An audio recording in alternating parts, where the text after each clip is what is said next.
अब प्रजापति दक्ष ने यज्ञ का जो है वो एक आगाज कर दिया, यज्ञ की शुरुआत कर ली अपने आप को बड़ा दिखाने के लिए कि मुझे ज्यादा नॉलेज है, मुझे ज्यादा पता है। आपने देखा है ना, आज के समय में मंदिर मस्जिद में गुरुद्वारों में भी कई ऐसे धार्मिक ऐसे लोग मिल जाते हैं जो औरों से अपने आप को ज्यादा समझते हैं कि हमें इस बात की ज्यादा नॉलेज है, तुम्हें नहीं पता।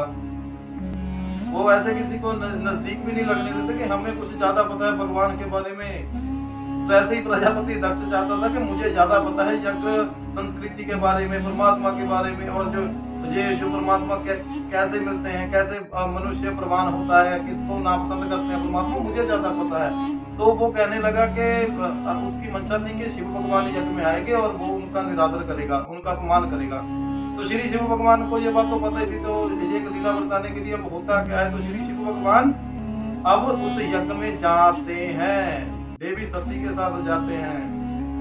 तो आगे हुआ यूं कि वो प्रजापति की यज्ञ की तैयारियां हो चुकी थी, अग्नि हवन कुंड में जल चुकी थी और सारे रिश्तेदार जिनको आमंत्रित किया हुआ था, सप्तऋषि और ये सारे आए हुए थे। और अब वो बोला कि शिव तो आए ही नहीं, मुझे पता था शिव आएंगे नहीं।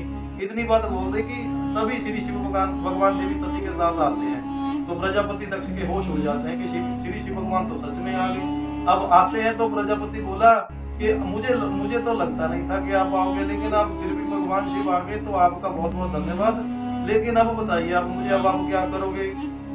तो श्री शिव भगवान बोले कि मुझे आप यहाँ देख तो रहे हो, लेकिन मैं अभी यज्ञ के अनुकूल नहीं हूँ। अभी मुझे आपने इन सभी की तरह मुझे आमंत्रित नहीं किया, मैं अपनी मर्जी से आया हूँ।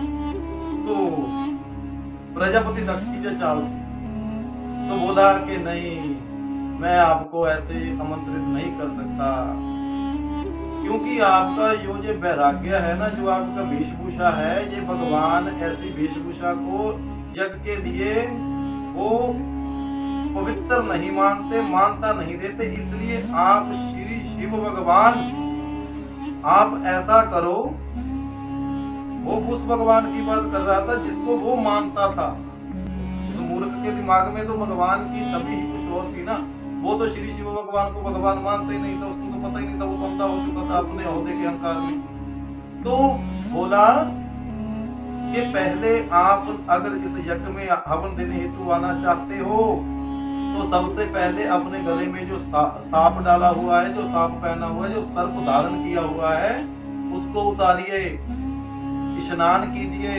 ये जो पशु चर्म की जो आपने जो कपड़े धारण किए हुए हैं, जो वेशभूषा बनाई हुई है, इसको त्याग कर आप धोती पहनिए।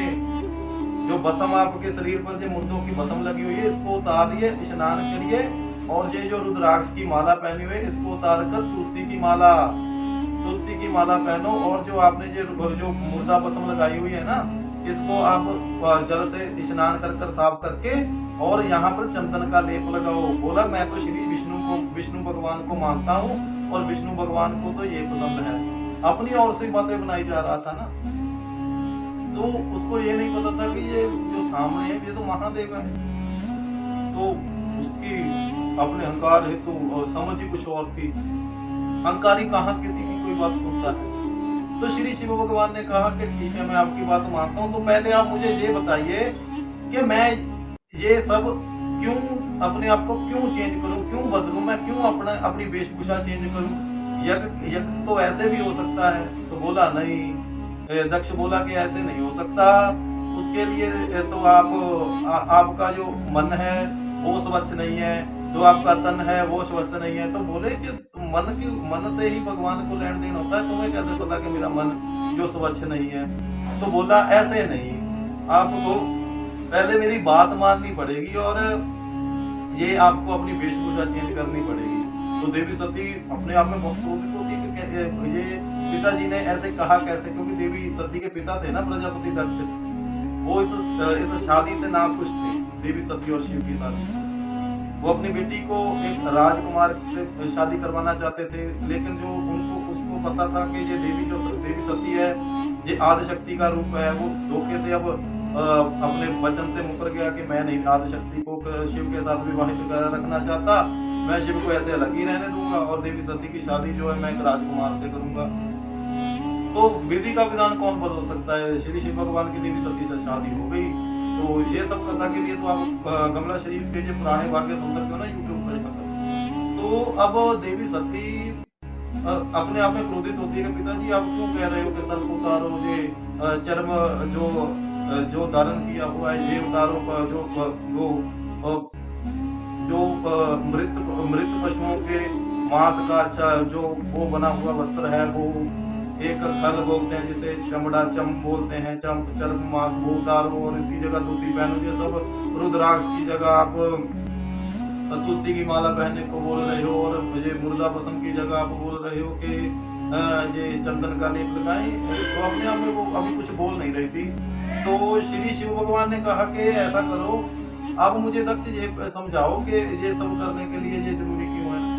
तो बोला कि जो देवी देवते होते हैं ना, वो साफ मन और साफ तन से लिया हुआ आहार सामग्री ही प्रवान करते हैं। तो श्री शिव भगवान ने कहा तो ठीक है, मैं यज्ञ में प्रवान अपने आप को नहीं लेकर आता यज्ञ के पास, मैं यहीं रहता हूँ, आप यज्ञ कीजिए।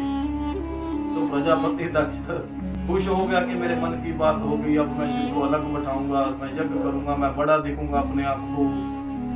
तो श्री शिव भगवान को उस मूर्ख ने अपनी अहंकारी बुद्धि में वहीं द्वार पर ही बिठा दिया कि अब भगवान आप यहीं बैठकर देखो। तो देखिए, इंसान भगवान को नहीं पहचान सकता, भगवान उसके सामने खुद थे, वो अपनी अहंकारी बुद्धि में अपने आप को बड़ा बताने की कोशिश करी जा रहा था। तो अब आगे बात यह है, देखना यह है कि अब श्री शिव भगवान कैसे प्रजापति दक्ष के इस यज्ञशल को एक अच्छा मैसेज में कन्वर्ट करते हैं, एक अच्छी शिक्षा देते हैं। तो क्या हुआ कि जिससे प्रजापति दक्ष को अपने मुंह की फिर खानी पड़ी और उसको वहां पर भी अपमान सहना पड़ा। उसके लिए हम कल आगे बताएंगे कि कैसे श्री शिव भगवान जी तक ही वो सारा यज्ञ सामग्री, देवी देवते जो यज्ञ वाले थे, वो सारे जो अग्निदेव थे, वरुण देव थे, जो जल देवता थे, ये सारे कुबेर थे, ये सारे अब जो यज्ञ का आहार था, यज्ञ की आहुति लेकर श्री शिव भगवान के पास ही पेश हो जाते हैं कि श्री शिव भगवान जी, हम आप ही से लेकर तो इन सभी दुनिया में बांटते हैं, और ये मूर्ख आपको अलग बिठाकर यज्ञ संपूर्ण करवाना चाहता है, ये तो होगा ही नहीं। तो कैसे प्रजापति दक्ष की वहाँ अपमानता होती है। तो ये बातें हम कल आगे के भाग में बताएंगे। तो अभी आप हमें ये शिक्षा मिलती है इस आज की कथा से कि बाहरी दिखावे की वहाँ वजूदता नहीं रह जाती। जहाँ मन स्वच्छ हो जाता है, इंसान मन से किसी का अच्छा करने की कोशिश करने लग जाता है, वहाँ भगवान उसकी शरीरक दीक्षा को, देख को नहीं मानते। वो सभी इम्तिहानों में पास हो जाता है, जो किसी जरूरतमंद की सहायता करने लग जाता है, जो एक अच्छे मार्ग पर किसी गरीब का सहारा बनकर अपने मन को अच्छे विचारों से अच्छी तरह अच्छा कवच पहना लेता है कि जो भगवान जी कर रहे हैं वो मेरे लिए सही है। और भगवान जी का एक ही मैसेज है मेरे लिए कि हम यहाँ संसार में अगर किसी का भला करेंगे, मानवता का उपदेश देंगे, तो ही श्री भगवान जी हमसे खुश होंगे।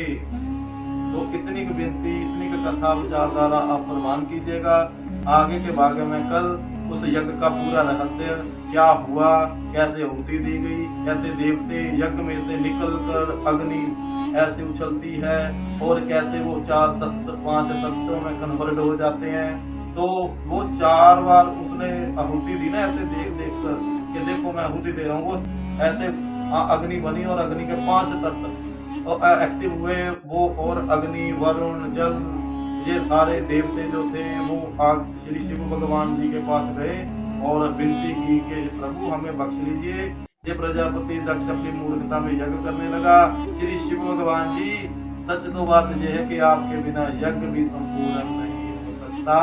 ये सारी बातें हम कल आगे बताएंगे।